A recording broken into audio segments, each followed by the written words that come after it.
I'm Rashad Robinson, president of Color of Change. Thank you for joining us today for an important discussion about the 1921 Tulsa Race Massacre. With the centennial anniversary of this national tragedy approaching, our conversation today will examine how the 1921 Tulsa Race Massacre resolution, currently before Congress, looks to bring restorative justice to the victims of one of our country's most infamous episodes of systemic Black exploitation and dismantle the dangerous legacy of white supremacy today.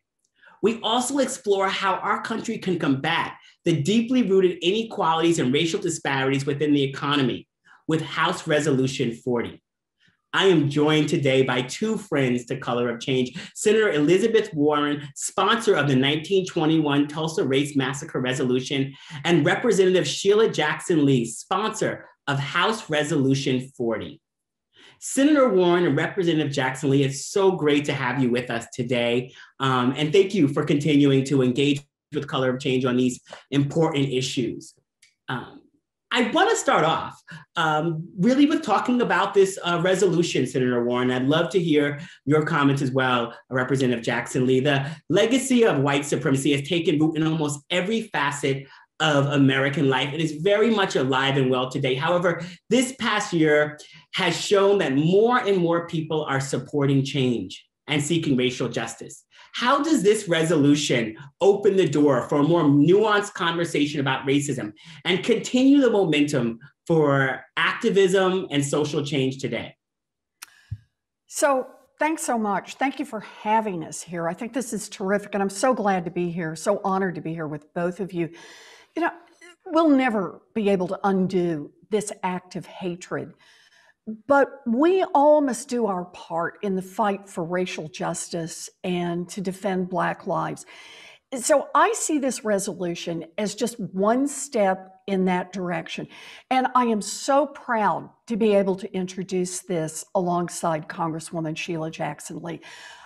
The way I see it, by working to acknowledge the role that white supremacy played in our history, I hope this will help us have a more honest conversation about the racial violence in this country that persists to today.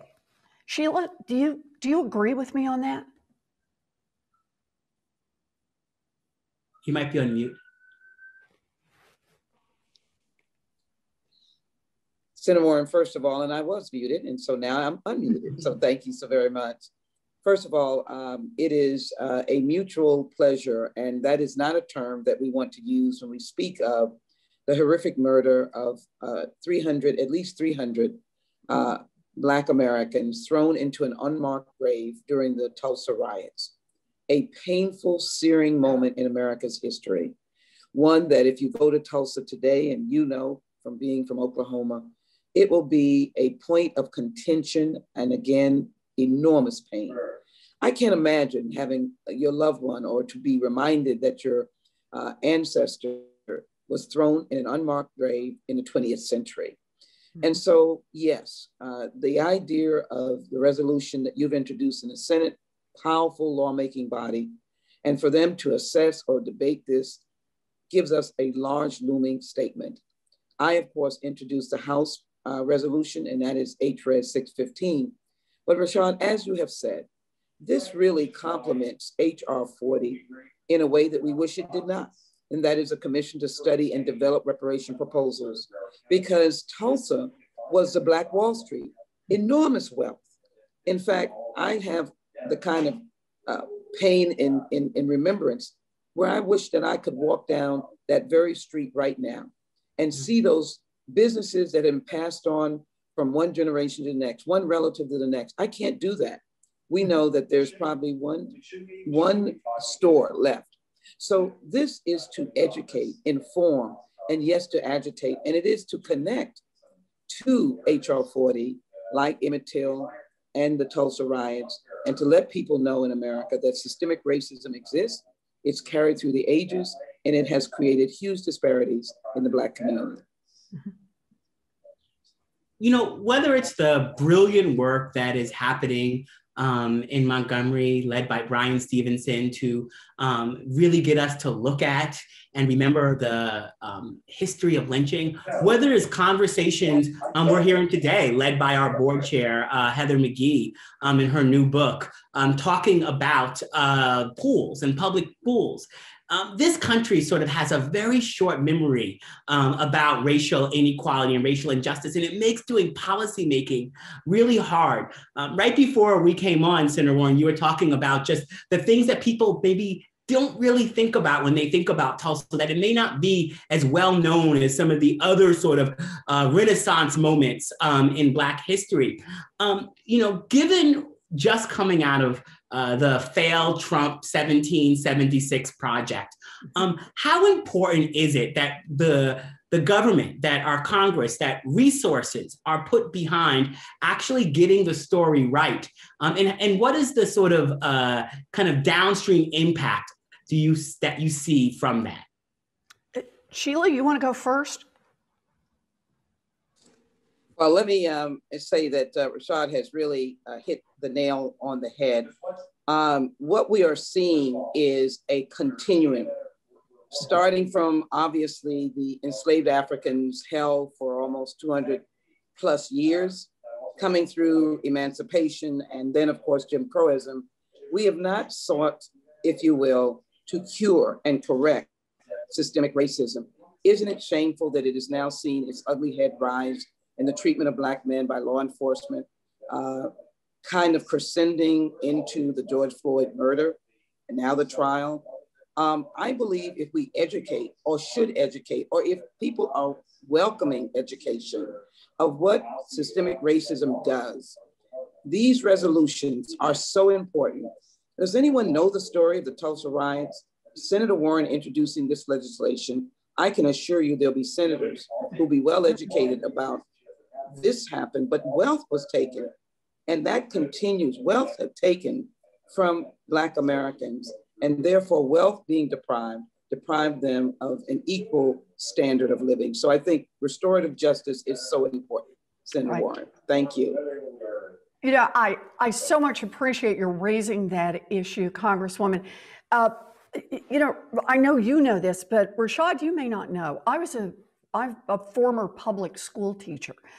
And one of the things I'm really excited about this resolution that the Congresswoman and I have put together is that it encourages all schools and all colleges to teach the history of the Tulsa Race Massacre.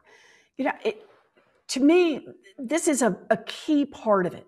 It is important that we have a shared understanding of our country's history. We need to acknowledge the harms perpetrated against Black Tulsans. We need to talk candidly about the racism that fueled the massacre. But as the Congresswoman points out, it is not enough just to educate our nation's students about this history. This resolution also recognizes a commitment. It requires Congress to acknowledge and learn from the history of racism and racial violence in the United States, to reverse the legacy of white supremacy, to continue the fight for justice. And I believe that really lays the foundation for the kind of restorative justice that the Congresswoman is talking about, the kind that I believe we must all be committed to. So we are in the land, right, of misinformation and disinformation about so many things related to race and so many things related to progress in this country. And so I'd love it if each of you could just give the top lines of your legislation, give the top lines of this resolution. What exactly will it do? How exactly will it move us forward? And then Congresswoman Jackson Lee, if you could do that about HR 40. I just don't think we can say these things enough and give the public this information enough. And this is one of these places of narrative infrastructure where we're reaching people. We've got people watching. I want them to be able to walk away with the top lines. So let me do a really short version. And that is, Tulsa had a flourishing Black Wall Street. You know, a lot of us have heard about a flourishing Harlem. We've heard about different African American communities across this nation from long, long ago. But Tulsa had a Black Wall Street, a thriving business community, investment community. It was really a remarkable place in a racist society. And there came a point where the white supremacists in Tulsa said, we can't have this anymore. And instead of fighting back economically, they literally went in and massacred people. And then afterwards, talk about the insult to injury, declared that it was just a riot, as if the people whose homes had been, and whose businesses had been bombed, whose stores had been destroyed, whose lives had been taken, and people had been buried in mass graves, as if somehow they were responsible for it. Ultimately, even the insurance companies didn't pay off to the businesses because they said it was just a riot, and then it was all covered over. I grew up in Oklahoma. I grew up taking the required courses in Oklahoma history. Nothing about the Tulsa Race Massacre. So what our resolution is about is it starts with the acknowledgement that it happened. It describes what's happened and encouraging schools to teach about it, and then saying we have to draw a lesson about that from today. Want to understand Black-white wealth gap? Start with examples like the Tulsa Race Massacre. It'll teach a lot. The destruction of Black businesses, the destruction of Black lives, and try to bring that forward to understand both the forces today that keep perpetuating inequality and the forces of white supremacy. That's what this resolution is about. It is a commitment to say we're going to acknowledge the past, we're going to do something about it. It's great. It's great. And how does this connect, right? And it seems like it connects very nicely with HR 40. Mm-hmm. It does. And, you know, I'm very much grateful for the explanation that Senator Warren has given in terms of the top lines. And let me just continue that theme as I talk about the top lines of HR 40, the Commission to Study and Develop Reparation Proposals. I think the point that people should recognize, the typical response to Tulsa, Emmett Till, maybe 20 years from now, George Floyd, is, it wasn't me. It wasn't my family. We didn't do it. And I think what is important in the resolution, by acknowledging it, is that there was a governmental action. It was under color of law that the murder of 300 Black business persons and their families, the stories are outrageous in terms of people being chased down the street. And it was all because of an encounter allegedly of a young Black male and a white woman. Sounds like Emmett Till, of course, in 1955. But the importance of it, no police, no order, no government came to the rescue of tax-paying, law-abiding citizens. Everybody wasn't on that elevator allegedly with that young man, that young woman, whatever the facts were. They weren't on the elevator. They were carrying on their businesses, and it was snatched from them. Their wealth was snatched from them. And so HR 40 follows, or at least is the mother of this kind of legislation, because it pauses for a moment and does, as Senator Warren has indicated, acknowledges and apologizes for the enslavement of Africans for over 200 years. And then it chronologically deals with the idea of fact-finding. It is a commission that is governmentally sanctioned, appointments by the majority leader, Speaker of the House, President of the United States. It has funding. It will hold hearings. We will listen to divergent voices, and we will come up with solutions for why there are disparities in 2021 in education, in healthcare. Why were we hit more severely by COVID-19? Why did we have less access to medical care? Rashad, let me tell you something that was really shocking, but provocative for me. Harvard University Medical School documented that if there had been reparations before COVID-19, we would not have suffered as we did.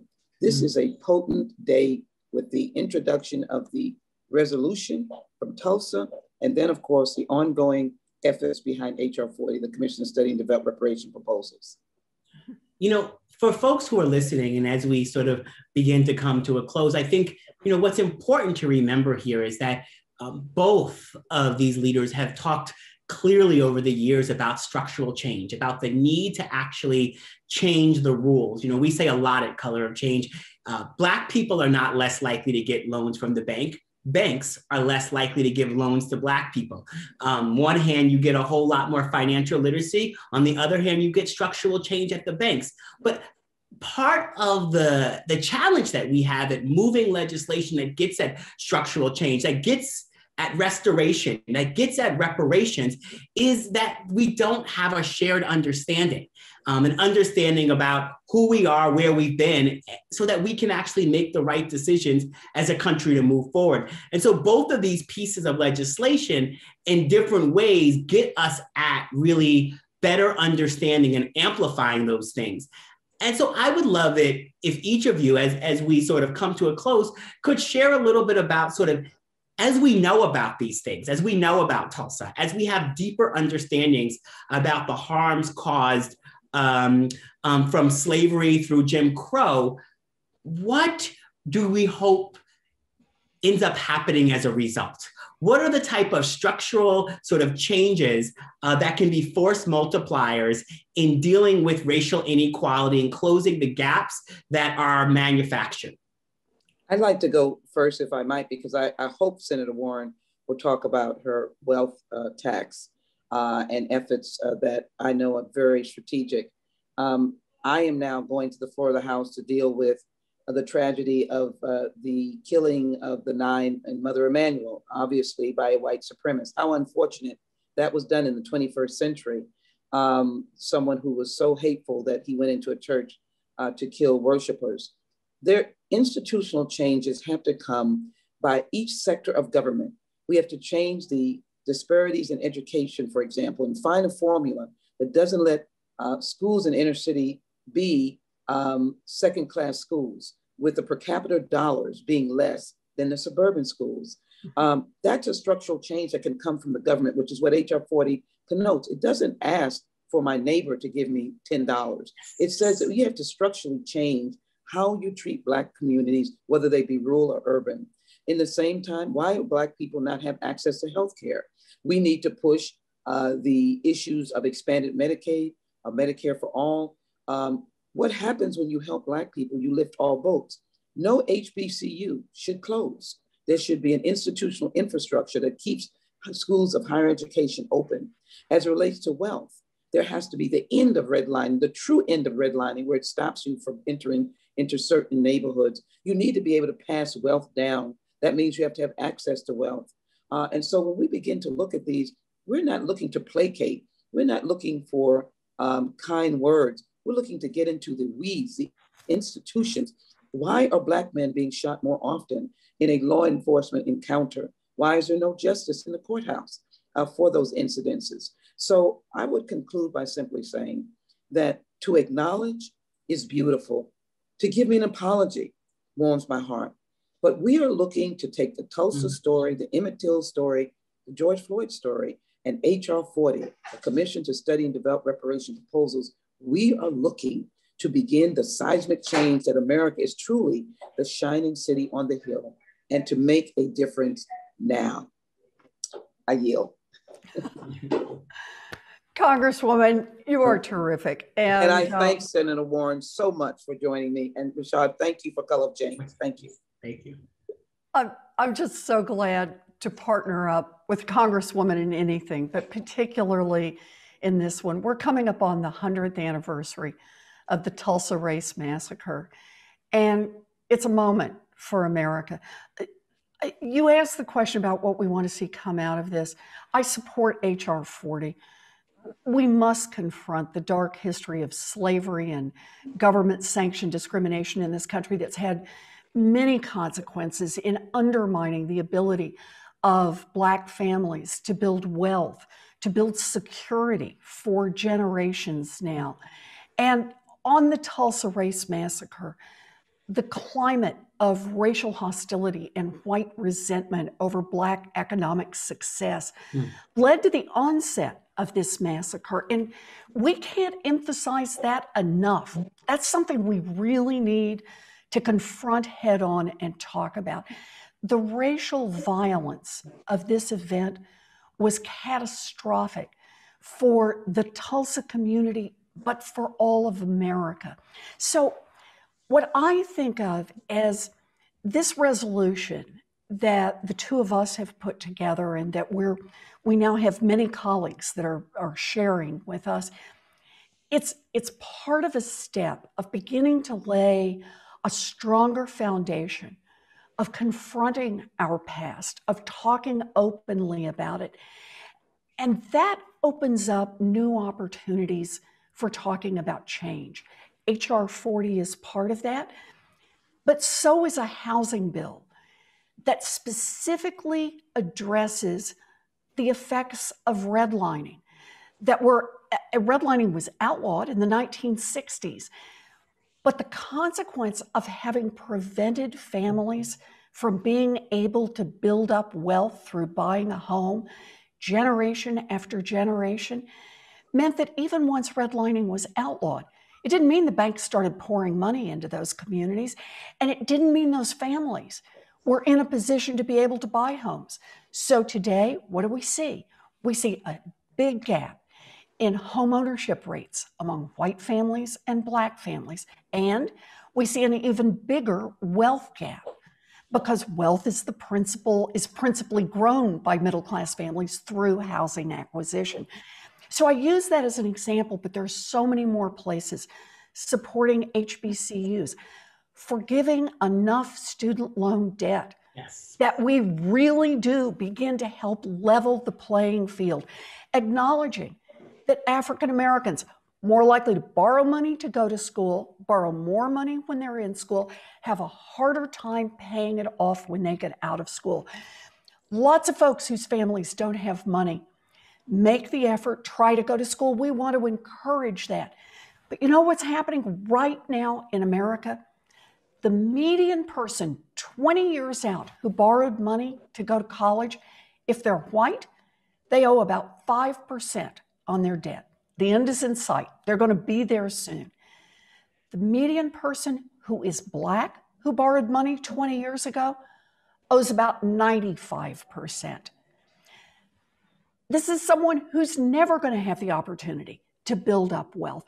So it's a time in America to acknowledge race neutral. You can read our student loan laws all you want. It's not going to have the word race in it.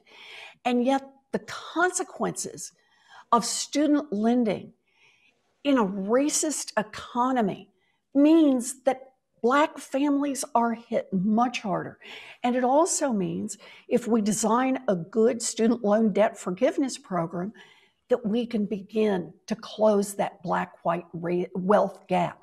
In fact, canceling $50,000 of student loan debt would permit us to close the Black-white wealth gap for those with student loan debt by 25 points. Wow. Think about that. It would be a story. I want to do the same thing with Black entrepreneurship. People who need more money to get their businesses started.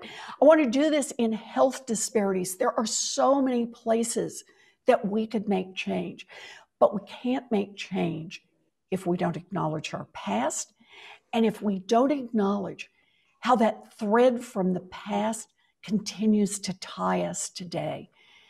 So I am hopeful that what comes out of this is that we start down the long, hard path of making real change. A wealth tax that says those at the top, 2 cents on your fortune above $50 million, 3 cents if you're above $1 billion. Well, let us quadruple our funding to Title I schools. Well, let us put that money into HBCUs. Well, let us build an America of more opportunity. That's where I'm headed on this. And Rashad, I couldn't ask for better partners than Color of Change and Congresswoman Sheila Jackson Lee. Thank you for having me here today. Well, I just have to say thank you both. We are so proud to be able to work with both of you on these different pieces of legislation, but also on the work to move racial justice forward.